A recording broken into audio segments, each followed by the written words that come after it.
Hey, what is up everybody? It's me again, Topsy, and as you can see, we are here, finally, with some Mass Effect 2. We're actually doing Mass Effect 2 Remastered from the Mass Effect collection that came out a few months ago. I decided to do this instead of doing the my OG copy because I figured this would look better for recording. Because, you know, Mass Effect 1 playthrough looked a little bit rough. You know, because it was an older game and all that, so, we're doing the better looking version of the game. It's currently 12 a.m., make a wish.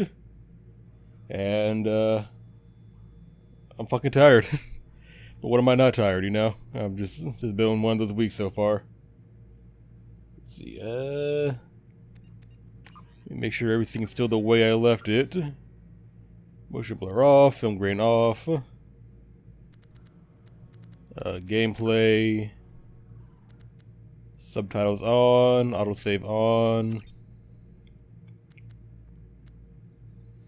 I don't think they added the helmet off during conversations option yet, so not gonna worry about that. But without further ado, let's go ahead and get on into it. Let's see, we're going to import my character because I already played this, just so things were... The fuck do you mean 2 hours?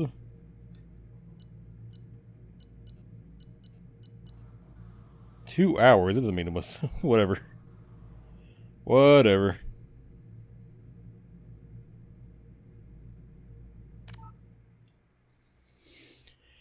So I hope everybody's having a good day so far. My day has been long and tiring, and I'm ready for bed, but we gotta get some hours done in recording. At least this is a game I like, you know? Actually, my favorite of the Mass Effect games. Definitely better than 2. Definitely better than 1. Shepard did everything right. More than we could have hoped for. Commander Shepard uncovered the truth. And still it's Fucking not... Martin Sheen is the elusive man. We're at war. No one wants to admit Always gets me. They have Martin Sheen for this game. But they're sending him to fight Geth. Geth. We both know they're not the real threat. The Reapers are still out there. And it's up to us to stop them. The Council will never trust Cerberus. They'll never accept our help, even after everything humanity has accomplished. But Shepard, they'll follow him. He's a hero, a bloody icon. But he's just one man. If we lose Shepard, humanity might well follow. Then see to it that we don't lose him. This bitch sits here and lies to us in the third game where she says she has no idea how to get to the elusive man. We're supposed to forget that shit was fucking there at the beginning of this game? I'm not reading that. You guys can read it for me.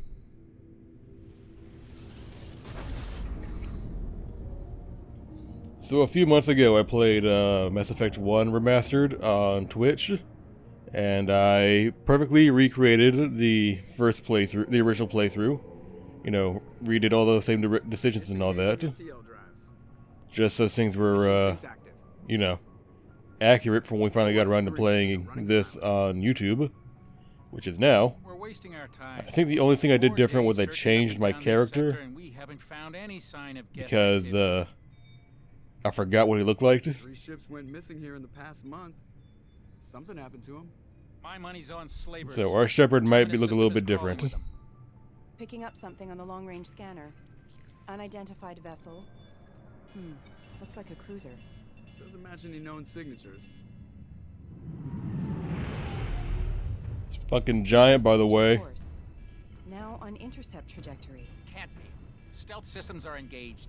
There's no way a Geth ship could possibly... It's not the Geth. Brace for evasive maneuvers!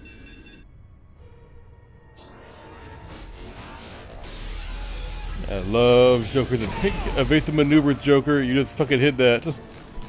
Presley! Kinetic barriers down. Multiple hull breaches. Weapons offline. Somebody get that fire out.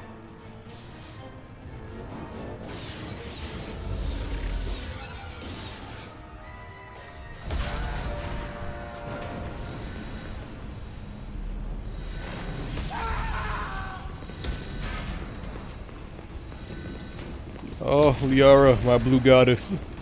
It's good to see you again. Shepard! You know damn well they do that so you don't see his face. This is technically before get to the create a character menu. The Alliance won't abandon us. We just need to hold on. Get everyone onto the escape shuttle. Joker's still in the cockpit. I'm fairly certain the Alliance does 100% abandon us. No, you gotta go. You gotta live. I need you to get the crew onto the evac shuttle. I'll take care of Joker. Shepard, Liara, go. Now. aye aye. When the fuck did you ever wear that armor? Where is that coming from?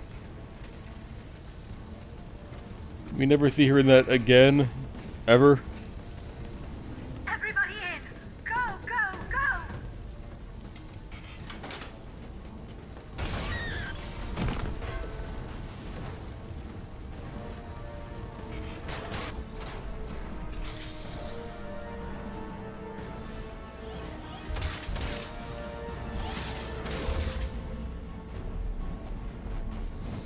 Oh my god, the ship is fucked. It's okay, I never liked the OG Normandy anyways.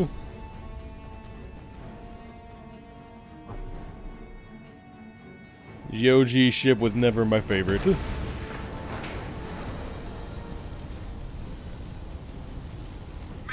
mayday, mayday! This is SSV Normandy! Oh, Joker, what the fuck you doing, man? We've suffered heavy damage from an unknown enemy. Come on, baby, hold together. Hold together. Oh, do a spacewalk. That looks cool. God damn it, Joker.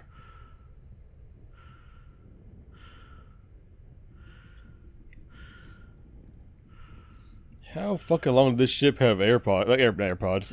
Life, like, you know, survivor pods, the wind will call them. Escape pods. Come on, Joker. We have to get out of here. No, I won't abandon the Normandy. I can still save Man, her. you ain't saving shit. The Normandy's lost. Going down with the ship won't change that. Yeah, okay. Help me up. They're coming around for another attack. Then hurry up.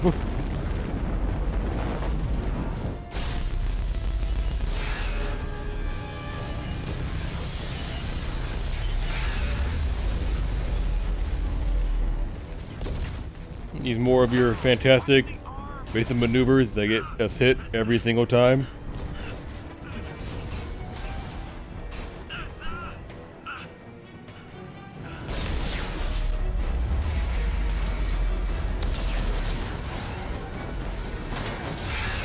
You know, Shepard, maybe if you had gotten in instead of standing there to gawk, you would have been okay, but no. Gotta stand there and watch.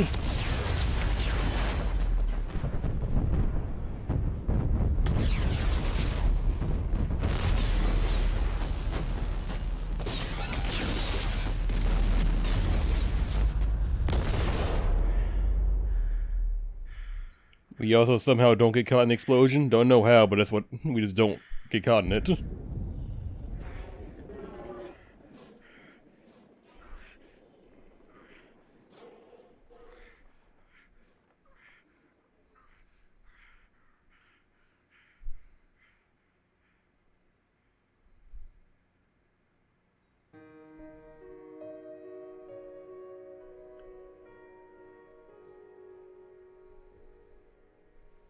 Shepard's dead. Time for a new character.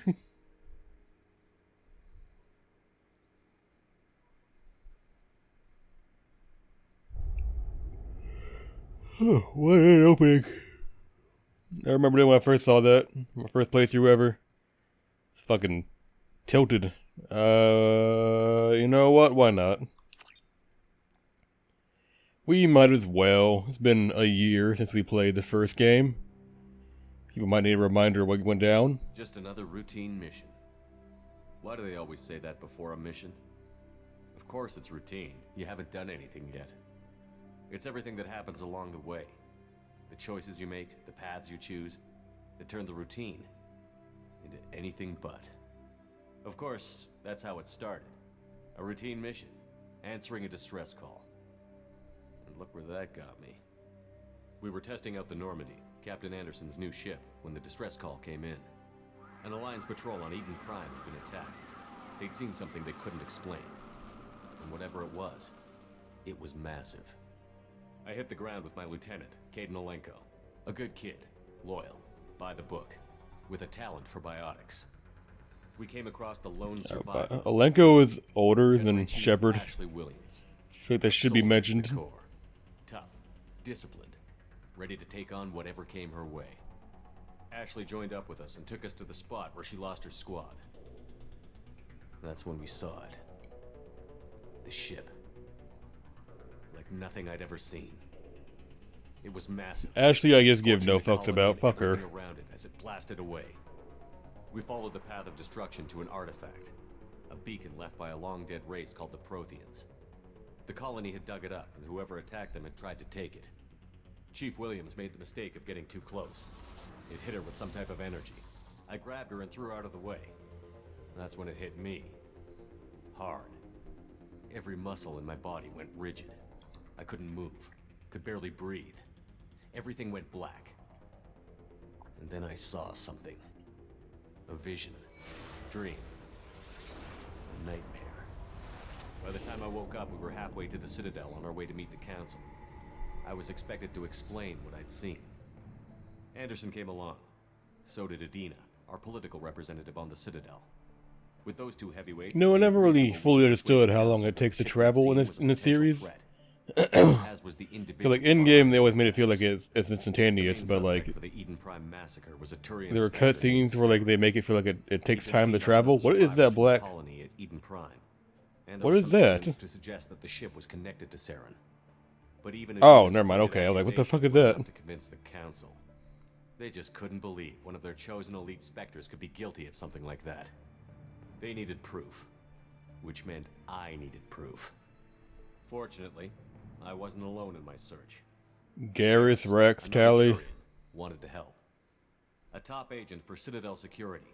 Despite orders from his superiors that he shouldn't get involved, he told me he was suspicious of Saren, and he had some useful leads.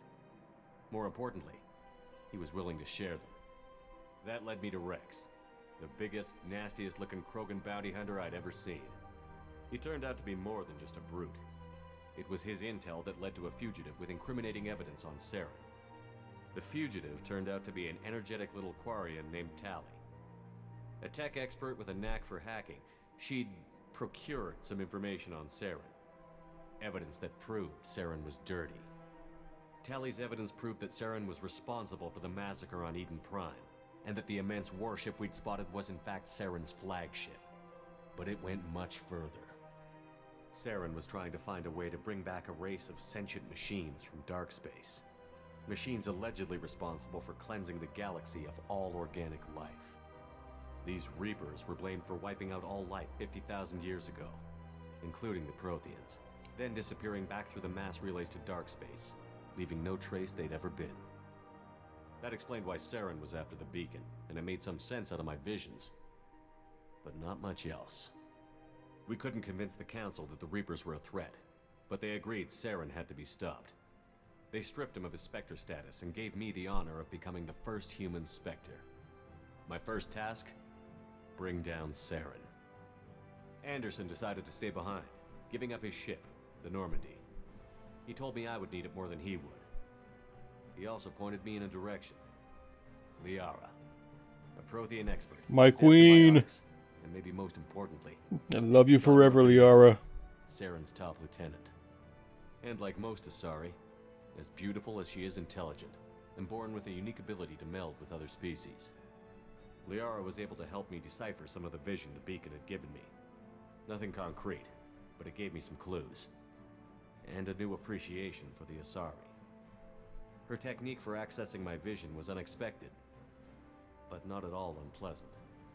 Ashley was a little concerned about the connection I shared with Liara. As Well, commander, fuck her. I don't give a knew damn. The relationship had the potential to interfere with the mission.